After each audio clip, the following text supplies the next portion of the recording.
புதுச்சேரியில குழம்பி போன ஒரு கூட்டணியாக தேசிய ஜனநாயக கூட்டணி இருக்குன்னு நேற்று விஜய் பரப்புரையில சொல்லியிருக்காரு. நேத்து தான் வந்திருக்காரு. விட்டுடுங்க பாவம். 2 தடவ வந்தாரு. இல்ல இல்ல அரசியலுக்கு இப்பதான் வந்திருக்காரு. விட்டுடுங்க. விமர்சிக்க மாட்டீங்களா விஜய்? விமர்சிக்கிறது பத்தி இல்ல, அரசியல் தெரிஞ்சவங்களை பத்தி நம்ம பேசலாம். அவர் நேத்து தான் வந்திருக்காரு.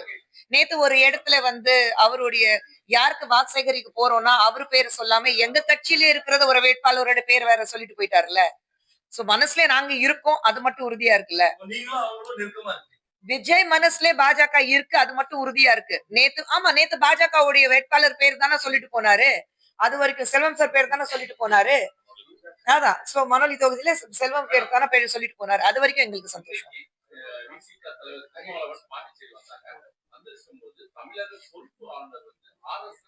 பாஜகவினுடைய கைப்பாய்வா செயல்படுறாங்க. அவங்க நிகழ்ச்சியில பங்கேற்கிறாங்க. தேர்தல் விதிமுறைகள் அமல்ல இருக்கு. அவங்கள மாற்றணும், அந்த பொறுப்புக்கு நீக்கணும்னு சொல்லிட்டு தேர்தல் ஆணையத்துக்கு நாங்க புகார் கடிதம் அனுப்பணும்னு சொல்லியிருக்காங்க. தாராளமா அனுப்புங்க. அப்படி நிகழ்ச்சி நடந்ததா? ஒண்ணுமே நடக்கல. அது அவர்கிட்ட கேளுங்க, குடுக்க சொல்லுங்க. தேர்தல் ஆணைய கிட்ட கொடுத்திருக்காரு. ஏன் உங்க முன்னாடி பேசும்போது உங்ககிட்ட ஃபுல் டீடைல்ஸ் கொடுத்திருக்கலாமே. கொடுத்தாங்களா உங்களுக்கு? இல்ல, கடிதம் கொடுத்தாரு.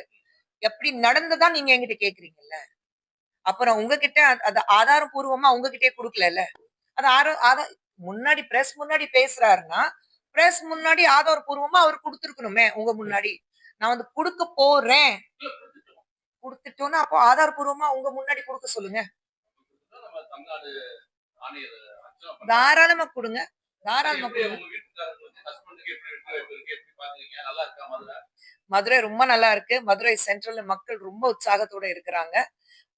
என் கணவர் பத்தி நான் பேசக்கூடாது.